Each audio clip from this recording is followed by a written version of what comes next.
American society in the 1920s. Americanism in the 1920s. The Red Scare and the Great Unrest. Fear of radicalism, large numbers of strikes and bombings resulted in street violence and government crackdown on suspected radicals. The Red Summer resulted in deaths of blacks and whites due to racial violence. On October 1917, the Bolshevik Revolution in Russia sparked paranoia that communism would spread to the U.S. Two small communist parties formed in the U.S. World War I anti-German hatred transferred to any foreigners. Large number of strikes occurred after World War I. 4 million workers went on strike, largely a result of inflation during the war and frustrated union organizing drives. More strikes occurred in 1917, but the number of strikes far more in 1919. Wilson lifted wartime price controls but refused to lift anti-strike regulations. Corporate leaders repudiated wartime concessions they had made to labor. Millions of returning veterans were furious at the economic situation at home. Labor had sacrificed during the war and would now expect payback. Many Americans believed that labor troubles were the result of Bolshevism. Wilson's 6-month absence from the U.S. to negotiate the Versailles Treaty began to cripple the federal government during the Great Unrest of 1919. The Seattle General Strike of January 1919. It was the most famous general strike in the U.S. history. 35,000 shipyard workers went on strike after they failed to get wage increases to compensate for inflation during the war. The all unions in Seattle, 60,000 additional workers, demanded higher pay for shipyard workers. Although the strike was peaceful and orderly, conservatives feared a European-style labor takeover. Labor sought industrial democracy. The AFL, liberals, and socialists. They required a permanent federal ownership of railroads. The board of directors was representing consumers. Labor and government would set policy, but workers would manage railroads on a daily basis. Public and railroad workers would divide all profits. Conservatives viewed this as a blow to the representative government. It was voted down by Congress in August 1919. The Boston police strike in September 1919. Over 70% of Boston's 15,000 policemen went on strike seeking wage increases and the right to unionize. Governor Calvin Coolidge called out the National Guard, stating there was no right to strike against the public safety by anybody, anywhere, anytime. It was the most frightening strike in the minds of many Americans. Police were fired and a new force was recruited from National Guards. The Steel Strike. The AFL attempted to organize the steel industry in September 1919. Judge Albert Gary, head of the USX, refused to negotiate on grounds that representatives of the AFL were not his employees. After much violence and the use of federal and state troops, the strike was broken down by January 1920. The failure of the strike marked the hardening of Americans on labor matters. The United Mine Workers of America strike. The John L. Lewis struck for shorter hours and higher wages on November 1st, 1919. The Palmer Raids. After the bomb scares, Attorney General A. Mitchell Palmer got $500,000 from Congress to tear out the radical seeds that have entangled American ideas in their poisonous theories.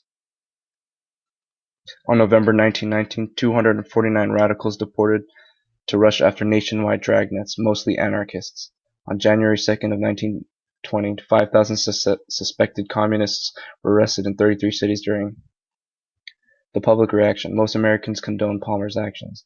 Many began to question the compromising individual rights.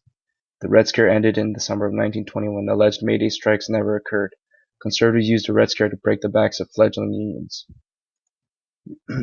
The Sacco and Vanzetti case. In 1921, Nikolai Sacco and Bartolome Vanzetti charged and convicted of killing 2 people in a robbery in South Braintree, Massachusetts. The jury and judge probably were prejudiced. The defendants were Italians, atheists, anarchists, and draft dodgers. The defendants' radicalism became an issue during the war. The evidence was not conclusive. Many believed the sentence was unjust and due to prejudice. Repeated motions for a new trial were denied by Judge Webster Thayer and the Massachusetts Supreme Court. In 1927, Judge Thayer sentenced the men to death by electric chair. The case attracted world attention as riots broke out in Japan, Warsaw, Paris, and Buenos Aires after the executions. Because the powers that convicted Sacco and Vanzetti were members of the upper class, the execution seemed to be class-based. Distinguished American subjects Felix Frankfurter, Albert Einstein, and George Bernard Shaw protested. The Italian-American community was deeply affected. The Ku Klux Klan. The resurgence of the Klan began in the South, but also spread heavily into the Southwest and the North-Central states, Illinois, Indiana, and Ohio. North-Central states were about 40% of the new Klan membership. The resurgence was spawned by the 1950 movie Birth of a Nation by D.W. Griffith. More resembled nativist know-nothings and American Protective Association than the anti-black terrorist organization of the 1860s. The demise of the KKK. In 1925, David Stevenson, the KKK leader in Indiana, went to jail for second-degree murder of a woman who had brutally kidnapped and abused. Embezzlement by Klan officials led to a congressional investigation. Violence against blacks in 1919 race riots were partly due to attitudes proliferated by the KKK. Closing the doors on immigration. Many in America, especially the rural areas, believed immigrants were eroding old-fashioned American values. In 1921, the Immigration Act ended open immigration with a limit and quota system, 350,000 total per annum, and no more than 3% of the people already in the U.S. Only 158,367 from countries other than North and Western Europe. In 1924, the National Origins Act. It reduced immigration to 152,000 total per annum. It was 3% down to 2%, 21,847 from countries other than North and Western Europe. The census year-to-base figures was changed from 1910 to 1890. Asians were banned completely. Irish and Germans were not as affected, but were discriminated against in the 1850s. Canadians and Latin Americans were exempt from the quota system. 5 years later, the Act of 1929, using 1920 as quota base, virtually cut immigration by half by eliminating the total to 152,574 per annum. The Scopes Trial. A high school biology teacher, John Scopes, was indicted for teaching evolution. Tennessee's Butler Law of 1924 banned any teaching of theories that contradicted the divine creation of man as taught in the Bible. The ACLU wanted to fight the case and ran an ad in the New York Times asking for a teacher to volunteer to be arrested for violating the Butler Law. The case attracted huge public following. Clarence Darrow defended Scopes. William Jennings Bryan was the prosecutor because he was a Presbyterian fundamentalist. Fundamentalism itself seemed to be out on trial. John Scopes was found guilty of violating the Butler Act and fined $100. Fundamentalism suffered a setback as well. Prohibition. The 18th Amendment was ratified by states in 1919. It was supported by churches and women. The Volstead Act of 1919 implemented the amendment. The problems with enforcement. Federal authorities had never satisfactorily enforced a law where the majority of the people or a strong minority were hostile to it.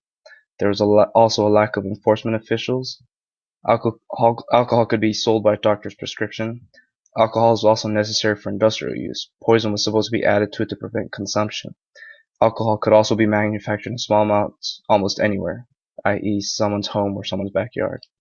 Results of prohibition. There's a rise of organized crime. Huge profits from bootlegging became a foundation for corruption. Al Capone was the most powerful gangster of the 1920s. John Dillinger was another powerful gangster boss. There was an increase in gang violence. About 500 gang members killed in Chicago during the 1920s. Many government officials accepted bribes and did not enforce prohibition. Organized crime spread to prostitution, gambling, and narcotics. By 1930, annual take of underworld estimated at $12 to $18 billion. The rise of speakeasies, supposedly secret bars, were operated by bootleggers. There was also a disappearance of saloons. Many Americans became used to casually breaking the law. Prohibition may have worked if light wine and beer were allowed. Prohibition was later repealed in 1930, only 14 years after it was passed.